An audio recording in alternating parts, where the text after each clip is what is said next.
What is going on, guys? Jack95 Gamer here, and we're back for episode 69 of my West Ham United Next Gen Career Mode. Off the back of an incredible game against Tottenham Hotspur, we do go straight into some more Barclays Premier League action, and this time it is a game against Newcastle United, which promises to be a thrilling tie if it lives up to all expectations. We have got two games in this episode being played. It is, I believe, the start of the FA Cup with a game against Middlesbrough, and obviously this one, the Barclays Premier League against Newcastle. As you can see, that league table just then popped up saying we are clear at the top by a smallest of margins, but still top, which I'm happy about with the squad. We do also have a game against West Brom, which does get simple in this game. Obviously, with the transfer market open, we have to see what players will come in. Shinji Kagawa accepts the contract offer, and if we get our targets in. But in the first 3 minutes here, Vazte opens the score in the third minute, the 24th. 3 minutes 24 seconds, sorry, and what a goal that is for Ricardo Vazte. Like I said, he's been such a great playmaker for us, and he's got his goal there, and what a fantastic player he has been. Great link-up play from West Ham. You'll see here, great play from Vazte, and links up well with Adan Januzaj. Tim Krul has no chance there. When you throw a goal like that, you ain't saving that. Vazte then picks up the ball, it flicks the ball over the top into Danny Ings' pass with chest that down majestically there. That's a great touch from the England centre forward. He puts the ball into Ravel Morrison, links up well with his England centre attacking mid there, and that's a great finish for Ravel Morrison. The number 15 does get his goal and doubles West Ham lead just like that. 12 minutes in, and West Ham are off to a great start here. Great ball in from Danny Ings, and Ravel Morrison had the easier task of just putting the ball into the back of the net there. All he had to do is put a foot onto that, and he's found the back of the net there. Newcastle wants to get back into the game as they put a ball into Gilead. I believe that's his name. He gets his head onto the ball, but unfortunately it just goes wide of the post there, and Newcastle are still left wondering how they're still 2-0 down here. We've just come out of the blocks flying at the moment. Vazte then wins the header here, looking to get into Ravel Morrison, but it falls all the way back into Henry Lansbury in the 24th minute, takes his shot from range, produces a great save there from Tim Krul for it to go out for a corner. So we do get the corner here, but we're going to see the shot from Henry Lansbury first of all, and that is a great save from Tim Krul, equal to the ball, and no complaints there. But the corner does come in from Henry Lansbury, took the shot, looks for Winston Reid at the back post, it falls all the way back into Adan Januzaj, takes his shot, it's blocked, falls to Ravel Morrison, it shoots from range, and it does go over the bar there. Unfortunately, we cannot make it 3-0 on this occasion. Newcastle looking to get back into the game now with Gilead. Great bit of footwork there, plays it in to Marvin, who plays it back into Anita. Great run there from the Dutchman. He puts the ball in to Siem de Jong, I do believe. Actually, I believe it's Luke de Jong, who his header just goes over the bar there, unfortunately. Anita back in possession here, looking to flick that over Ravel Morrison's head, but he heads it straight into the path of Ricardo Vazte, takes his shot from range, and again, Timmy Krul pulls off a great save there. Now into the second half, 52nd minute, the ball falls all the way back out into Adan Januzaj yet again. Januzaj onto the ball, uses his pace well, across the ball back into Ricardo Vazte, tries to head it back towards goal, but unfortunately it just goes over the bar there, and that's a wasted opportunity from Ricardo Vazte.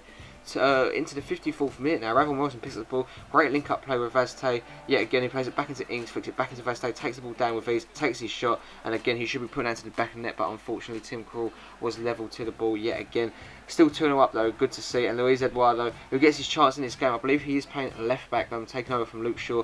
He gets his chance there, and he does make it 3-0 just like that. Very well played. Actually, I believe we're playing 3-5-2 in this game. Sorry about that. Yes, we are playing 3-5-2, and Luis Eduardo gets his goal. The highly rated centre back does get onto the score sheet there, so good to see. We do win a free kick now with Timo Werner getting pulled down to the ground and tug the shirt. Great link up play here. Lansbury gets laid off from Ravel Morrison, and that is just how you work off a great set piece there, with Henry Lansbury cashing in with his goal to make it 4-0 to the Hammers, and that is just dominant play from West Ham. Very proud of the lads, and Jonathan Tye is obviously celebrating with his English teammate Henry Lansbury. What a strike that is, that's going to be one for remembered there. Great link up between our two English players in Ravel and Henry, and that's a great finish now. Now on the break in the 68th minute with Sebastian Roda now. Roda sees Morrison in space. Great pick up there from Ravel Morrison. Now he's trying to make something happen as he puts the ball into the path of Danny Ings. Ings cuts inside, takes his shot from range, and again that is a great save from Tim Krul in net to keep us at bay. Winston Reid now picks up the ball, plays it into the path of Timo Werner. 87 minutes in, takes his shot from range, and it had Tim Krul stretching there. I believe he got his footwork all wrong, and that nearly found a way into the back of the net, but fortunately enough for Newcastle, they hold on here. We win the ball back in the 90th minute now on the attack yet again from Newcastle. They just want to be put out of their misery here, but is there going to be another goal to worsen their day here, dampen their spirits? The ball comes in all the way into Danny Whitehead, and of course it is 5-0, and Newcastle are just praying now for this ball to go. 90 minutes in, it's been an absolute terrible day at the office for Newcastle United, and the game does finish at 5-0. It's pretty certain it is, but Danny Whitehead gets his goal. Very pleased for him there. Great play from Danny Ings to put the ball into the net, or put the ball into the area, put it into the mix, and Danny Whitehead showed up with a header. So 5-0, and it's been an absolute onslaught from West Ham there. Goals from Vazte, Morrison, Eduardo, Lansbury and Whitehead. Picked off a great day at the office for West Ham United, and back on winning terms, which I like to see. Shinji Kagawa does accept contract terms for West Ham, but then again, this means what will happen to Ravel Morrison. So I'm going to stall this deal a moment and think about what I'm going to do and think about Ravel's future, because he's played such a great game there for the Hammers in that certain game. Joe O'Brien obviously wants to leave the club. Leeds coming with an offer of 600,255, and I'm happy with that. So he's on his way out now. See you later, Joe O'Brien. A very interesting deal comes in for Bakay from Barcelona. 13 million they offer. I say 40 million, you can have him. And then I decided to say 45 million. And then I'm like, no, that's not even enough. 50 million, you can have him. I don't think they will. But Kevin Strootman accepts a contract offer, and we're going to get our man in. Paulinho, thank you for serving the club, but your time is over. And the era of Kevin Strootman begins now. And again, we still decide on Shinji Kagawa, and we still decide to stall that deal. Thibaut Courtois now, we're coming for another deal. We offer 3.5 million plus David De Gea for his services. Hopefully the Belgian shop surfer will decide to come to the Hammers here. As you can see, Barcelona come back in with a 41.5 million bid for Bakale, and you know what? I was tempted to take it, but I was saying 55 million and you can have him. I really don't want to let Bakale go, but if that happens, it happens. 19 years old, 82 rated, and if he does go, we would definitely look to be buying him back in the future here. As you can see, West Ham now have their game against Middlesbrough, where Kevin Strootman will be making his debut at the Riverside Stadium. So it's going to be an interesting game, and Bakale starts on which could be his last game. Obviously, when Barcelona come knocking, it's very hard to turn them down. So it'll be interesting to see how he plays if this would be his last game here. So it'd be interesting to see how the teams go about this game. Middlesbrough start with Emnes, a very well-known player. Butterfield is quite a good player, and not really well-known players in this team. Hines maybe is a good player, but not the best. And we get onto a good start here in the first minute. A great ball over the top, forcing the path of Oscar, who takes his shot from range, but unfortunately his shot does go over the bar and harmlessly, causes no harm to Middlesbrough on this occasion. 5 minutes in there, Middlesbrough pick up the ball from a throw-in. He does actually get intercepted from Sakayo Bakay, who runs on here and is going to use his pace to drive himself at goal. Mario Balotelli is trying to get himself into position. He does cross the ball into Balotelli, who wins the header, and that's a great reflex save there from their goalkeeper to keep us at bay. Varga now picks up the ball here from Middlesbrough in the 16th minute, puts the ball over the top into Butterfield's path. Butterfield goes to take a shot, and Middlesbrough take a shock 1-0 lead in this one, in this FA Cup tie, to make it 1-0 Middlesbrough. 16 minutes into this game, and West Ham just left scratching their heads. I don't know how it's happened, but they've got their goal there. So very well played Middlesbrough, and great finish. Keep it cool against the Hammers, but that's just again another reason why David De Gea might be it's best we should be on his way out. Inter will have a good player in him, but he's just not cut out for the Premier League. I don't believe he's too prone to mistakes, and that's just annoying me here. Strootman then picks up the ball, plays it into Luke Shaw, back into Strootman. Let's see what he can do. Strootman looks to put a great pass in. He does actually find Mario Balotelli, takes the first time shot, and just like that, West Ham are back in the game. And kudos to has to go out to Kevin Strootman there. He produces a great ball into Mario Balotelli's path, and so he's going to be a great player for the squad, because Paulinho just did nothing like that in the 6 months he had at the squad. But look at that from Strootman.